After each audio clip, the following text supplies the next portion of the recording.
Hello! Greetings mga ka-spacers natin out there from Luzon, Visayas, and Mindanao. And sa lahat ng ating mga ka-spacers worldwide and netwide, magandang hapon po sa inyong lahat. At nag-live po ako ngayon dahil ako'y namamangha talaga sa mga sunspots na to. This is your ka-spacer and space commander, Prof Jun Cajigal, welcoming you to another online telescope viewing. This time mga ka-spacers, my telescope is pointing at our sun.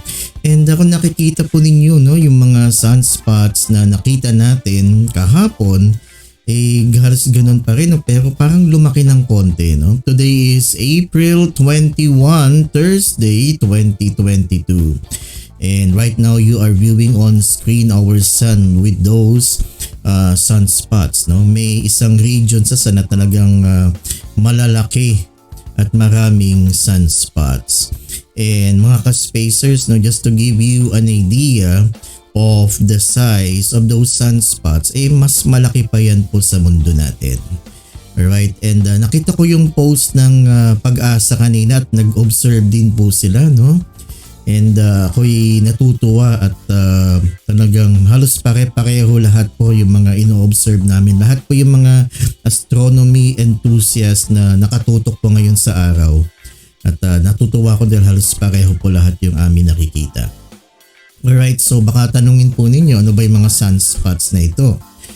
Sunspots are areas on the sun surface that are relatively cooler and they appear dark than the surrounding photosphere. Yung photosphere po yun yung visible surface ng sun. Ito po yung nakikita po natin ngayon. Alright, these sunspots are about the size of the Earth or even larger, or about 20 to 40 times larger than a typical spot. Ayan po. Ito po yung binabasa ko po, ito yung galing po sa Pag-asa. Ayan po. Alright, and according to Pag-asa, talagang we are now entering the so-called solar max phase or solar maximum phase. So ayan po, there will be an expected increase in solar activity.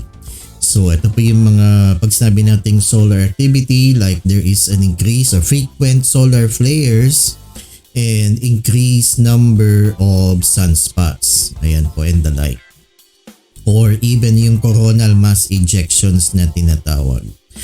Alright po, so samahan niyo po ako in the next 20 minutes as we observe the sun through the lenses of my telescope. And by the way po mga ka-spacers, ito po yung telescope na ginamit ko for our solar imaging today.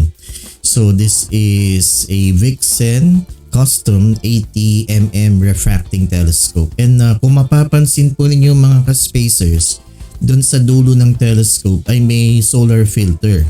So that's a Bader solar filter.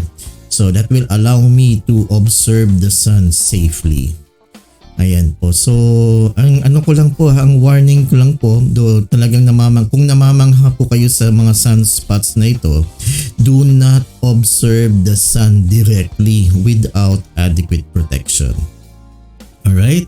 So wag kayo pong gagamit ng mga X-ray films or camera films or yung mga mylar films na yan, yung mga sa candy wrapper, so wag po kayong gagamit niyan. Alright, there are several methods of observing the sun. So mamaya babanggitin po natin yan. Alright guys, so ito po yung ating magnified image of the sun with those sunspots. And we are now focusing on that group of large sunspots na yan. So kitang-kita po yung umbra, yun yung central dark region ng sunspot. And yung lighter outer region called the penumbra. Nakakamangha, Kung kayo po ay biology major kagaya ko, itong mga sunspots na ito will remind you of leukocytes, parang mga white blood cells na yung bilobe nucleus niya, Ayan po, so parang white blood cells or leukocytes. Alright, then yung penumbra niya parang yung granulated cytoplasm. Pero hindi po yan na those are sunspots. And sunspots are actually intense magnetic storms ng photosphere. Alright, so ayan po yung mga sunspots. Now, sunspots are areas that appear dark on the surface of the sun. And they appear dark because they are cooler, no, than other parts of the sun's surface or the photosphere. Yun po yung nabanggit ng Pag-asa kanina no, sa binasa ko. Alright, and ang tanong, why is it that sunspots are relatively cool? Now mga ka-spacers, this is because they form at areas where the magnetic field are particularly strong. Okay? And these magnetic fields, they are so strong that they keep some of the heat within the sun from reaching the surface. Ayan po. Okay? So kaya ang mga sunspots na yan, they appear dark and because they are cooler than the surrounding photosphere. Alright. Okay, so ayan, we are now scanning the surface of the sun. Yan para, kasi kahapon po may nakita akong maliit sa bandang gitna pero parang nawala na po ngayon. Oh, wala na po siya. Ayan, so I am now scanning the photosphere. Nawala po yung maliit. Nasa bandang gitna. What do you think? Yung mga nag-o-observe po na mga astronomy enthusiasts, please comment po kung tama po ako, no? Parang may maliit doon kaya lang nawala po yung sa bandang gitna. So ang nakikita lang po natin itong region no sa isang gilid ng sun na talagang maraming malalaking sunspots. Alright, so ayan, nawala. Okay, so anyway, ayan po, we are scanning the photosphere. Hinahanap ko po yung maliit May maliit po na sunspot sa bandang gitna. Alright, parang wala. Ayan, so ito po yung isang gilid ng sun na maraming malalaki at maraming sunspots. And again, those sunspots are even larger than the Earth. And ayan po, kitang-kita po yung lighter outer section of the sunspot called the penumbra and the darker central region called the umbra. And again po mga ka-spacers, these sunspots are caused by intense magnetic field welling up in the photosphere. So ito po yung mga magnetic storms. Alright, and ang sinabi po ng Pag-asa dun sa kanilang post sa Facebook that we are now entering the so-called solar max. Ayan po, no? We are now entering the so-called solar maximum phase.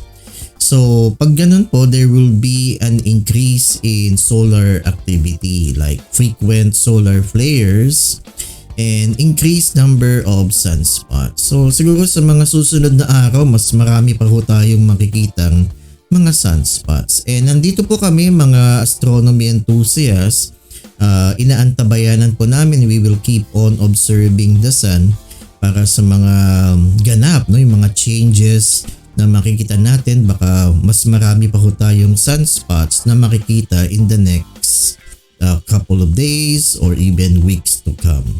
Because again, we are now entering the so-called solar maximum phase.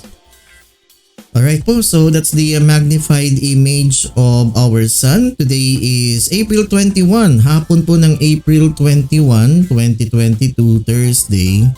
And kung meron po kayong mga reactions or comments about what you are observing right now sa araw, please feel free to type in your comments or your reactions in our comment section below. And kung meron po kayong mga katanungan about the sun, just type in your questions and I will try my best to answer them. Alright? Okay po. So actually marami po ang nag-o-observe ng araw po ngayon. No, marami sa mga astronomy enthusiasts natin dito sa Pilipinas ang nag-o-observe ng araw po ngayon. And pare-pareho po kami ng nakikita. No? At napakaganda at nakakamangha talaga itong dami ng mga sunspots. And like what Pag-asa mentioned sa post nila sa Facebook, the sun is entering the so-called solar maximum. maximum. So again, we will expect increase in solar activity like frequent solar flares, increased number of sunspots, siguro even coronal mass ejections. Okay, and siguro ang tanong dito ay ano ang kinalaman na niyan sa mundo natin? Alright? So these sunspots, again, they are caused by disturbances in the sun's magnetic field, mga ka-spacers, swelling up in the photosphere. Ang photosphere, ito po yung nakikita ninyo, no, yung visible surface ng sun. The powerful magnetic fields in the vicinity of the sunspots produce active regions on the sun, which in turn frequently spawn disturbances like solar flares. Ayan po, lalo na pag maraming mga sunspots, expect increase in solar activity like solar flares and even coronal mass ejections or CMEs.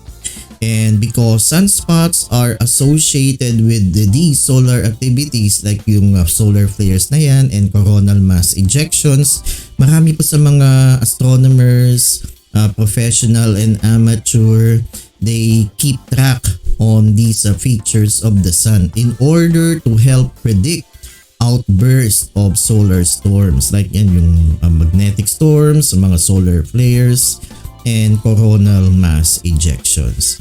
And kasi po ito mga ka-spacers, they affect the ionosphere.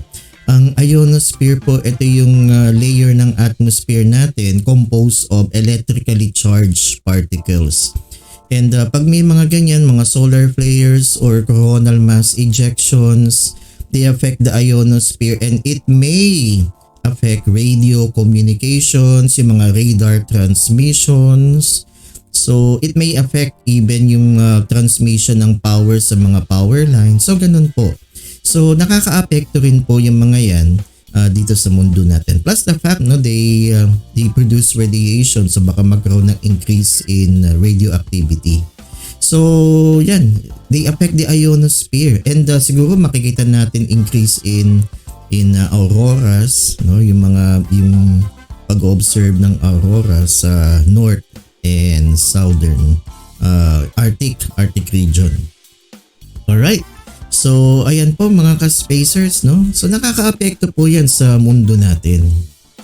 Alright, and these sunspots form over periods of days, from days to weeks.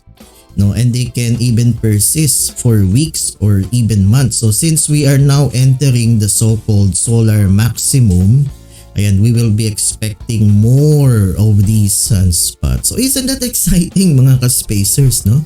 Ayan, and talagang ang araw po ngayon ay very active in terms of the number of sunspots observed lately. Okay, so ayan po no mga ka-spacers. Ayan po yung ating konting information about the sun and yung mga sunspots na yan. Alright. Okay po mga ka-spacers. And again, kung meron po kayong reactions or comments about what you are seeing right now, just feel free to type in your comments or your reactions in our comment section below. Alright. So ayan po no. Again, these sunspots are intense magnetic storms. And they appear dark on the sun's photosphere. They appear dark because they are cooler than the other parts of the sun's surface. So ayan po mga ka-spacers, no, we are now magnifying the image of the sun and we are now focusing on those group of large sunspots. And ayan po, napakalinaw po ng ating camera at kitang-kita po yung yung central dark region called the umbra. And we have the lighter outer section called the penumbra. Ayan, may malalaking sunspots at may mga maliliit din, no? Alright, so isn't that fascinating, no? Are you not fascinated by that, no, mga ka-spacers? And since biology major ako na habang tinitignan ko po ngayon tong mga sunspots na to, they remind me of leukocytes. So parang mga white blood cells na yung umbra ay parang yung nucleus ng ng mga leukocytes na yan. Alright. So ayan pa, meron pa ditong malaki na sa baba. Ayan. Ayan, kitang-kita po yung umbra, yung dark central region, and yung penumbra, yung lighter outer section niya. Alright, so ganyan no guys. So you don't see this every day, and you need special equipment para makita nyo itong mga sunspots na to. And ito po yung telescope again na ginamit ko for our solar imaging. This is a Vixen Custom 80mm refracting telescope na equipped with a solar filter, a Baader solar filter. Dahil po nakakabit to sa taas ng telescope so that I can observe the sun safely, no, na hindi masusunog o hindi madadamage yung aking mga mata. Right, these sunspots were first observed by Galileo. Kung alam niyo pong inyong history. Kaya lang 'di ba yung wala namang filter yung telescope ni Galileo, and eventually while studying these sunspots, na-damage po yung mata niya. So again mga ka-spacers, no, so even though namamangha po kayo ngayon sa nakikita nyo, do not observe the sun directly. Alright po, at masisira po, magagalileo po kayo mga ka-spacers. No? Do not observe the sun directly. There are methods of observing the sun. Kaya itong ginagamit ko po ngayon, itong solar filter, no, that will allow me to observe the sun safely. No, may projection method din, no? Meron pong yung mga welder's glass actually pwede, but you must use gauge 14 na welder's glass, at wag yung mababa, kasi pag mababa po yung gauge ng welder's glass, baka hindi makapagbigay ng protection sa mga mata ninyo. At least gauge 14. Alright po, and yung mga solar glasses nabibili po sa Lazada and Shopee, meron pong ganyan, no, nakita ko. So if you want to observe the sun, use that. No? Huwag kayong gagamit ng x-ray film, huwag po kayong gagamit ng camera film, huwag kayong gagamit ng mylar film. And ang importanteng batas mga ka-spacers, do not observe the sun directly. Ayan po, kahit namamangha po kayo. And ito pong ginagawa po namin ngayon, no? We are bringing the telescope to you. At ito yung image ng sun para makita nyo po ito in the comforts of your own homes. Ayan, di ba? Ito po, di ba ho kayo namamangha sa mga sunspots na ito? And these sunspots again are intense magnetic storms, no, ng araw. Alright, so ayan po, no, those are sunspots. And nakaka-apekto to, no, sa ating mundo, no, because the increasing solar activity, yung increasing number of sunspots may affect the ionosphere. Alright, we are now entering the so-called solar maximum phase. Alright, so dito po sa solar max, there will be an expected increase in solar activity like frequent solar flares, increasing number of sunspots, and baka yung mga coronal mass ejections din po, no? Alright, so these powerful magnetic storms will spawn disturbances in the sun like solar flares and coronal mass ejections or CMEs. Alright, kaya tinatrack po to ng mga astronomers. And pag may mga solar flares and coronal mass ejections, this may affect the ionosphere, yung layer ng atmosphere natin sa may thermosphere that is composed of electrically charged particles. Pag may mga solar flares, expect siguro disturbances in radio communication, radar transmissions, yung mga ganon. Alright? So kaya tinatrack yan po ng mga space weather forecasters, mga professional and amateur astronomers. Alright po, so ayan po yung ating magnified image of the sun. And sana po nagustuhan nyo po yung ating ginawang pagmamagnify ng image ng sun at nakita nyo in detail yung mga sunspots na yan. Alright, bago po tayo magtapos, shout out po muna sa mga officers and crew of the Bedan Society of Young Astronomers headed by Miss Angeline Kilang. And shout out din po sa mga kasama ko from the Manila Street Astronomers, And yung mga friends ko from the Philippine Astronomical Society, lalong-lalo na si Sir Camilo Dacanay and si Mr. Hernandizon. And nga pala po mga ka-spacers, shoutout din kay Mr. Rodion Herrera. We invited him to be our guest speaker sa aming webinar next Wednesday, April 27. This webinar is about the Artemis project, Man's Going Back to the Moon. Ayan po. And itong webinar na to is free. Walang bayad ito. All you need to do is to visit our Facebook page, the Bedan Society of Young Astronomers, to register. Yan, para mabigay po namin yung Zoom link sa inyo. Free po ito. Walang bayad po. Alright. And antabayanan nyo din po yung mga episodes namin o Cosmo Quest. Please watch episode 1 nasa Facebook page namin. Yung episode 1 namin, ang guest po namin ay si Sir Camilo Dacanay. Yung episode 2 po namin, ang guest po namin ay si Miss Jella Laquiron from Pag-asa. So please watch po yung replay na yun sa aming Facebook. And this coming Saturday, April 23, we will have our third episode of Cosmo Quest featuring Mr. Anthony Urbano from UP Nismed. Yan po, antabayanan nyo po yun. Maganda po yung kwento niya, no, si Mr. Anthony Urbano. And on April 30, we will be having our fourth episode of Cosmo Quest featuring Dr. Armando Lee, a medical frontliner and an amateur astronomer. So napakaganda din po ng kwento ni Dr. Armando Lee. Alright, so itong mga episodes na ito of Cosmo Quest, this is our part of the continuing celebration of Global Astronomy Month 2022, spearheaded by Astronomers Without Borders. So ayan po mga ka-spacers, no, and sana po nagustuhan niyo po itong ating online telescope viewing ngayong hapon na ito of the Sun and the Sunspots. Today is April 21, 2022. Alright, so marami pong salamat sa mga nakatutok po ngayong hapon na ito. So again po, pakiusap ko lang po, please like and share itong ating online telescope viewing so that we could reach more people. Lalong-lalo na po yung mga estudyante so that they can be inspired to love the sciences, especially po astronomy. Alright po, so mga ka-spacers, hanggang dito na lang po tayo. Maraming salamat po ulit. This is your ka-spacer and Space Commander Professor Jun Cajigal saying live long and prosper. Always stay safe and please visit our Facebook page for updates, the Bedan Society of Young Astronomers.